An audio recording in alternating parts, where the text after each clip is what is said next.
I'm sure all of you have seen one of those viral cheese scraping videos like this. No matter how hard you work and how big a celebrity you become, you'll never be as famous as cheese. Those are also the words that I repeat to myself every single morning. The color, the scraping motion, the concept sounds so appetizing. I decided to show all of you how to do it at home. After doing some research, I found out that this cheese is called the raclette. It is a raw cow milk cheese originated from the Swiss Alps. Traditionally, you roast it over open fire and scrape it onto meat and potatoes. Now, Swiss people just put it under an electric grill while arguing with their family members. Well, today, as you can see, I have half a wheel of raclette and we're gonna do it the Insta-worthy way. We're gonna roast the whole surface till it's golden brown and then scrape it just like they did in the video. As you can see, here are some electric grills over here for heating. So we'll make two dishes today with this cheese. One is the traditional one with potatoes and pickles and a raclette steak sandwich,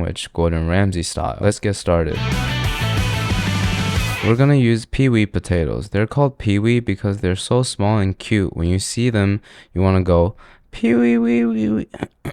Anyways, after washing them, we'll put it in the pot with cold water and a little bit of salt. We'll boil them till they're fork tender. Also, you see these things growing on top of the potato? Should I remove them? Let me know in the comments. While it's boiling, we'll prepare other elements. First being cornichons. Cornichons are basically just pickles that will make me feel confident instead of self-conscious. We'll do 7 because that's how many cornichons I usually take in on a weekend. Our next item are these pickled pearl onions. And I love the sound when you open the jar. We'll put a little pile right next to the cornichons. And traditionally, the final element is cured meat. And as you all know, the meat at my place are all cured by radiation. So the only thing I have that's not accidentally cured are these pepperonis. After handling all these cold items, time to drain those potatoes. It's a really simple and easy meal to prepare. I guess the raclette is the superstar of this dish. The potatoes are done when you stab it with a fork and it snaps in half like this. Well, by looking at this plate, you might think that this is a struggle meal video, but I'm telling you, I'm about to turn up the heat in here. Look how beautiful this is. And also, this thing smells so bad. It straight up smells like a poorly wiped ass. The video didn't come with any instructions, so I'm just gonna assume that this is where we stab the cheese to hold it there. I wonder what happens when the cheese gets smaller and smaller and further away from the heat source. So we'll plug it in, turn it on, and I'll put it on a time lapse so we can observe exactly how it melts the cheese.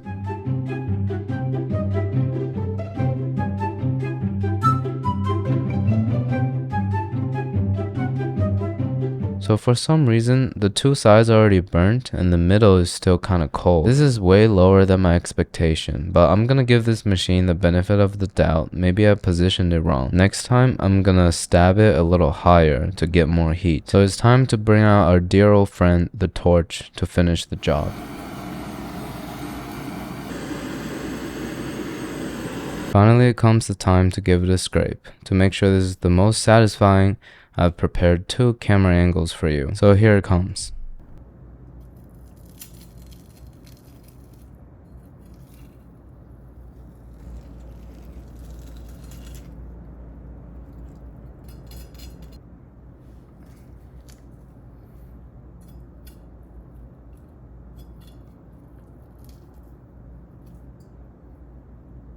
Didn't expect the very top to get kind of crispy. It's pretty redeeming. It's kind of like a creme brulee. Let's take a bite of these cheese wrapped around boiled potatoes and rate it 1 through 10.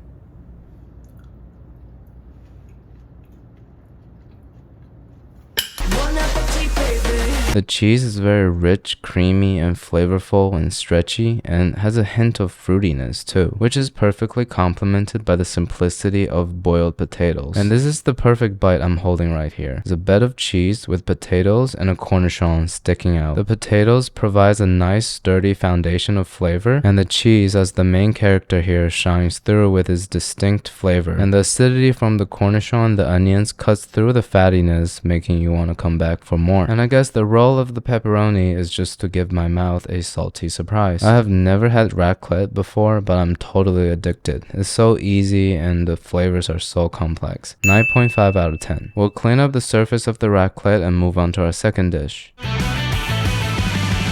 I dry brined overnight a piece of ribeye, and now it's time for you to judge the way I cook steaks. I've been heating it on medium because I want to render the fat on the side first. Once the meat is in and the fat starts to drip out, I'll turn up the heat to high so we can sear properly at the other sides. After about 2 to 3 minutes, we'll take a look at the cross section. What's up with this middle over here? Check out all this fat from the steak. I didn't put a single drop of oil in there. Now it's time to add more fat. Time for basting.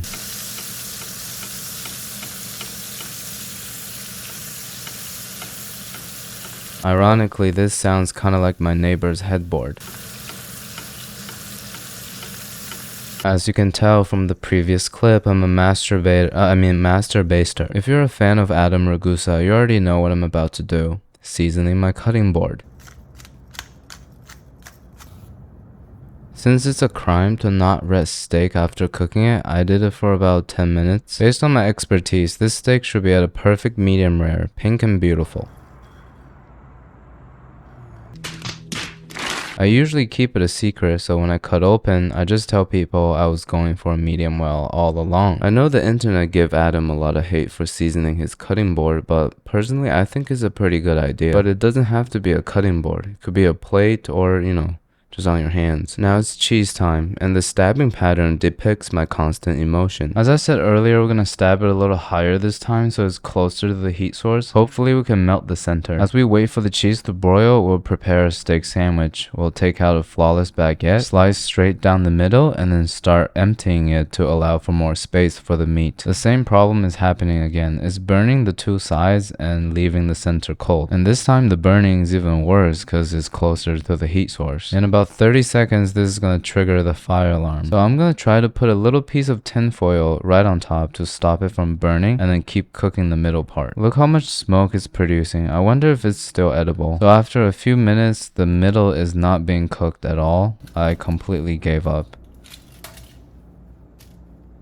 So this is what we ended up with. I'm pretty disappointed in myself, but you can always blame it on the machine. Let's just try to finish the assembly of the sandwich. And like my last birthday party, you want it to be loaded with meat. A little drizzle of your sister's sauce, and spread a little bit of mustard on the bread. I should have done it before putting on the steak. And finally, garnish it with a few of the pearl onions for the acidity and the freshness, and we're ready to get this thing cheesed up. Since the broiler let us down so much, we're back to using the torch. Now it kind of looks like the front of a wrecked Toyota. But anyways, time to scrape it.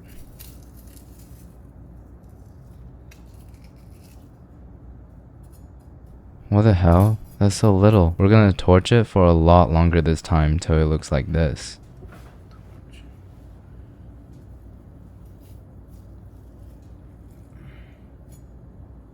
After going through so much trouble, finally here we have it.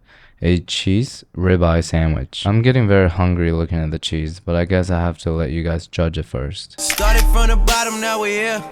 Started from the bottom, now my whole team fucking here. Started from the bottom, now we're here. And here's a look of the cross section of the sandwich. It doesn't really look that cheesy, but we can fix it real quick.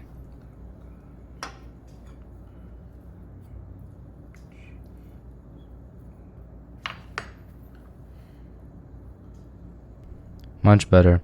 Now let's taste it and rate it 1 through 10.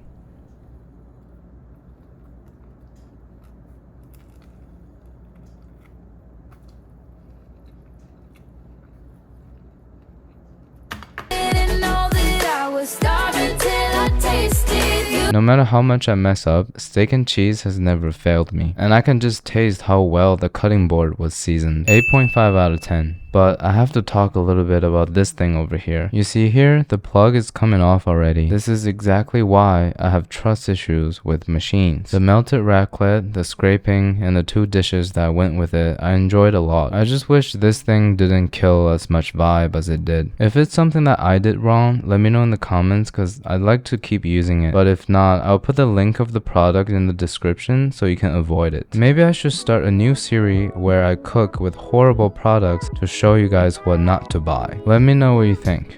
Alright, thank you.